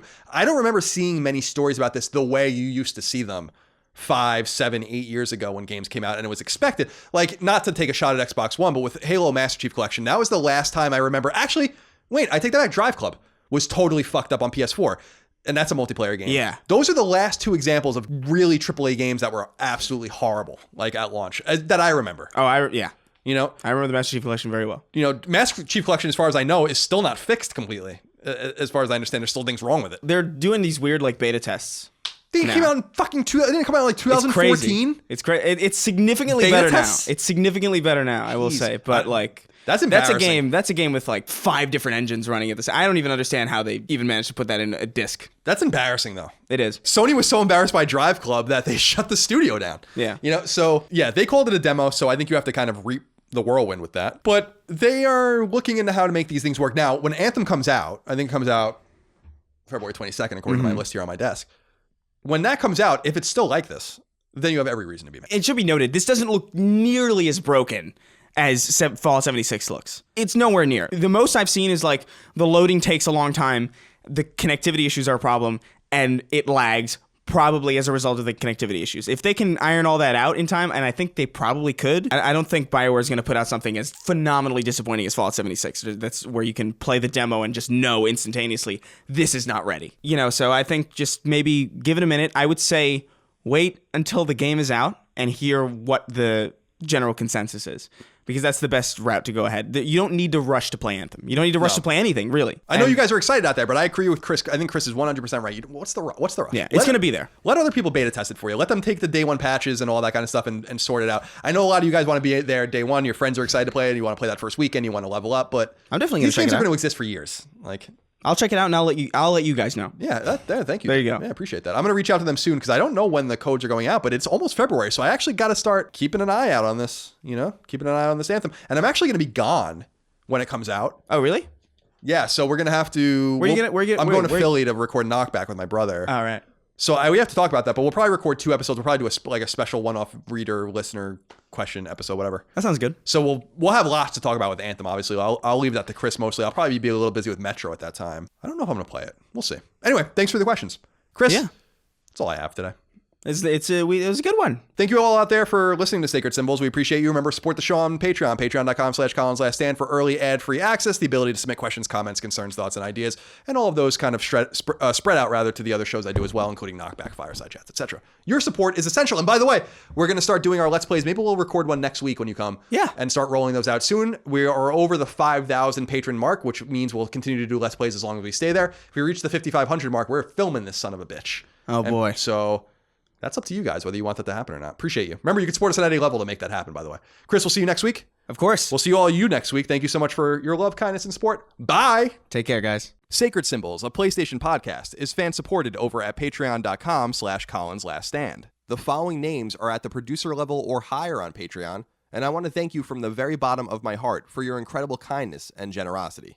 CJ Anderson, Morgan Ashley, Ethan Barbie, Sean Battershaw, Martin Beck, Fred Bentz, Michael Betts, Eric Bishop, David Blodel, Mark Boggio, Barrett Boswell, Spencer Brand, Lennon Brixey, Matthew Brousseau, Josh Bushing, Austin Bullock, Dylan Burns, Chris Buston, Alex Cabrera, Brian Cacciatolo, Will Caldwell, Luis Cancato, Patrick Carper, William O'Carroll, Brian Chan, Travis Chandler, Sean Chandler, David Chestnut, Simon Conception Jr., Brad Cooley, Cutter Crow, Nick Cummings, Daniel Diamore, Daniel Delanikos, Mitchell Durkash, Martha Emery, Joe Finelli, Eric Finkenbeiner, Stefano Fantana, Fodios Frangos, Connor Gazian, Alexander Gates, Michael Gates, Salem Ghanem El Ghanem, Toothless Gibbon, Daniel Glassford, Tyler Goodwin, Josh Gravelick, Miranda Grubba, Andres Guzman, Caleb Hager, Tyler Harris, Kyle Hagel, Asa Haas, Azan Isa El Ricey, Josh Yeager, Justin Yeager, Greg Julips, Anton K, Jeremy Key, James Kinslow III, Ryan R. Kitreg, Christian Larson, Jackson Lastiqua, Donald Laws, Joe Lawson, Don Q. Lee, Ashlyn Lee, Patrick Leslie, Dustin Lewis, Keith Adrian Lewis, Chad Lewis, Mark Liberto, Aaron Litwiller, Lewin Ray Loper, Colin Love, Josh M., Ryan T. Mandel, Peter Mark, Nicholas Mask, Joe McPartlin, Wyatt McVeigh, Dennis Meinshin, Andrew Mendoza, Christopher Middling, Albert Miranda, Patrick Malloy, Betty Ann Moriarty, Abe Mukhtar, Brian Nietzsche, Josh Netzel, Adam Nix, George Anthony Nunez, Brian Ott, Israel Petrico, Jorge Palomino, Todd Paxton, Brendan Peavy, Marius S. Peterson, Enrique Perez, James Perrone, Eric A. Peterson, Jason Pettit, Matthew Plaster, Lawrence F. Prokop, John Quinn, Michael Renner, Peter Reynolds, Jonathan Rice, Toby D. Riebenschneider, Austin Riley, Petro Rose, A.G. Rowe, John Schultz, Chris Schaefer, Michael Shanholz, Toby Shootman, Glendon Cole Simper, Joshua Smallwood, John Tabanillo, Ahmad Tamar, Joseph Thayer, Ben Thompson, Carl Tolman, Tam Tran, Adam Van Kuren, Michael Vecchio, Oakley Waldron, Justin Wagaman, Mike Wayne, Tyler Woodall, Corey Wyatt, Tony Zuniga, Casual Misfits Gaming, Supershot ST, Wyatt Henry, Throw 7, Infinite, Mad Mock Media, Mubarak, Sticks and Crits, Richter 86, That Rescue Guy, Andrew, Ian, Dav 9834, Titus Rex, Donk 2015, Gavin, and Random Guy Radio. Do you approve of the clown? Of what? Of the clown, that mascot they got. Ronald McDonald? Ronaldo Did you just call him that clown? The clown. No, we've talked about Ronald McDonald in the past, and I find him horrifying. I just had a morbid thought of like a clown sitting outside of a McDonald's and just dying on a bench. And just nobody noticing that it's an and kids are taking clown. Pictures with him? Yeah, it's like a dead clown. It's so messed up. These are the things that claw their way into my I just like the brain. idea, the clown has like a paper bag filled with like a 40 in it. He's laid back. Yeah. The kids are like sitting with him. Like he's just got his arm out like passed out, and the kids are like sitting with him taking pictures thinking he's Ronald McDonald. But the other funny thing would be a clown sitting with Ronald McDonald taking a picture with Ronald McDonald. Because do clowns respect Ronald McDonald, or is he considered a do clowns respect Ronald McDonald? Is he like a That's pioneer? Such a fantastic question. I don't know the answer. Do clowns respect clowns in general? I don't know. Do clowns respect other clowns? Are they jealous of other clowns, or are they like? Do they think they're better? Huh. Is there a level of clownship? We're getting off top here. Clownery is a little mysterious to me, and incredibly fucking. You know, they have their own colleges. Clown college. Yeah. Yeah.